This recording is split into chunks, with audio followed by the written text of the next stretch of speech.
What if Karl Marx's ultimate dream actually came true? Just imagine it. A timeline where the world as we know it completely fractures, altering the course of human history forever. By 1930, mainland Europe is definitely not the continent you read about in your history books. Instead, it's transformed into this hyper-technological, automated communist superpower.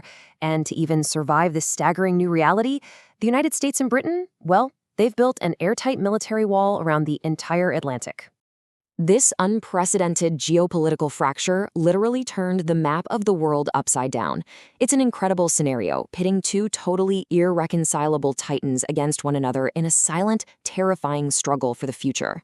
On one side, you have Red Europe, armed with revolutionary billion-dollar technology, facing off against the heavily fortified capitalist fortress on the other.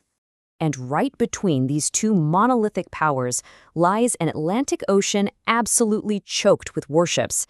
I mean, we're talking about a colossal naval wall, constantly patrolled and designed with one singular, ruthless purpose: to starve an entire continent. This is the fascinating reality of a world where Marxism didn't manifest in the agrarian fields of Russia, but rather right inside the sophisticated, highly automated factories of the West.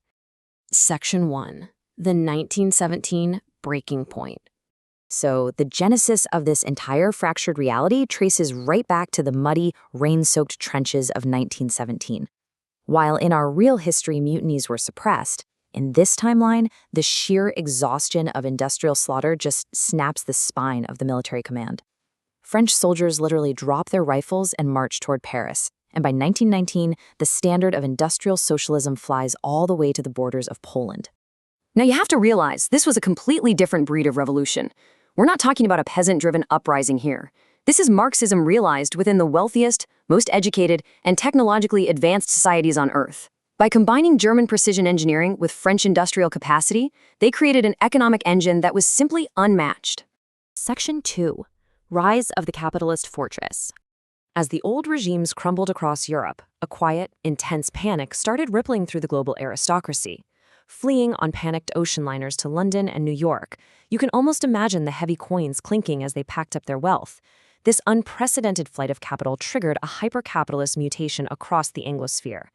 They brought with them millions in gold bullion, invaluable corporate patents, and, crucially, the finest scientific minds.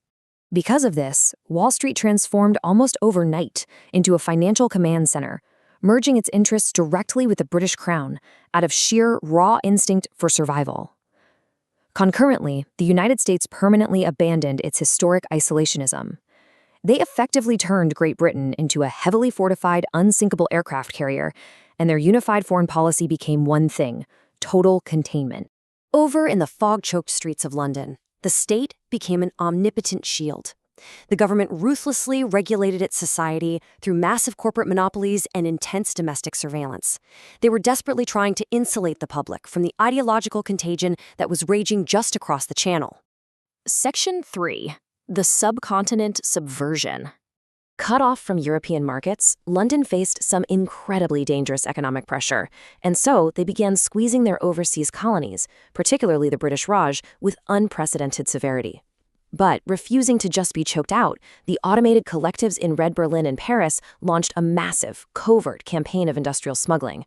This subversion was a real game-changer. It flooded the subcontinent with advanced European wealth, organizational doctrine, and manufactured weaponry. And what did that do? It sparked massive, hyper-efficient independence movements decades ahead of schedule, basically rotting the British Empire's economic foundation from the inside out. Section 4. The Technological Space Race. Meanwhile, the true battle for supremacy was unfolding in the quiet, buzzing laboratories of Central Europe. Because this timeline completely avoided the devastating economic collapse of the Weimar Republic and those anti-intellectual purges of authoritarian regimes, well, Europe's scientific elite remained fully intact. Brilliant minds like Albert Einstein, for instance, stayed right there in Berlin, directing a sprawling, state-funded scientific renaissance. By 1935, this incredibly stable environment produced an unprecedented technological breakthrough. We're talking about a massive leap forward, funded by the equivalent of billions of dollars in state resources. This massive funding achieved the impossible. They created a revolutionary automated energy grid, and early orbital rocket delivery systems. Think about that for a second. This automated superpower had developed the technology to completely bypass the physical Atlantic blockade entirely. Section 5. The Grand Crusade.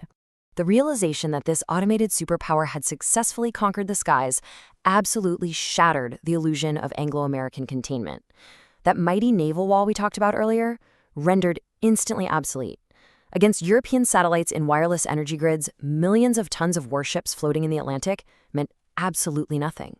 Realizing the capitalist fortress was rapidly losing the technological race, its leaders had to make a desperate and, honestly, quite cynical calculation in order to guarantee their survival. To crush the red monolith before its technology made it literally invincible, the Democratic Corporate Alliance took drastic steps. Acknowledging their failing containment strategy, they forged an uneasy pact with the vengeful right-wing Russian Empire in the East. They were preparing to squeeze Europe from both sides. So, as the decade drew to a close, the armies of 3 continents stood poised on the brink of a grand crusade. This would not be your conventional conflict. No, this was poised to be an ideological world war, fought with terrifying, futuristic weapons. As we conclude this explainer, we're left staring into the abyss of an incredibly vivid alternate reality. As the world stands on the absolute brink of total ideological war, armed with weapons decades ahead of their time, who will ultimately inherit the future of mankind?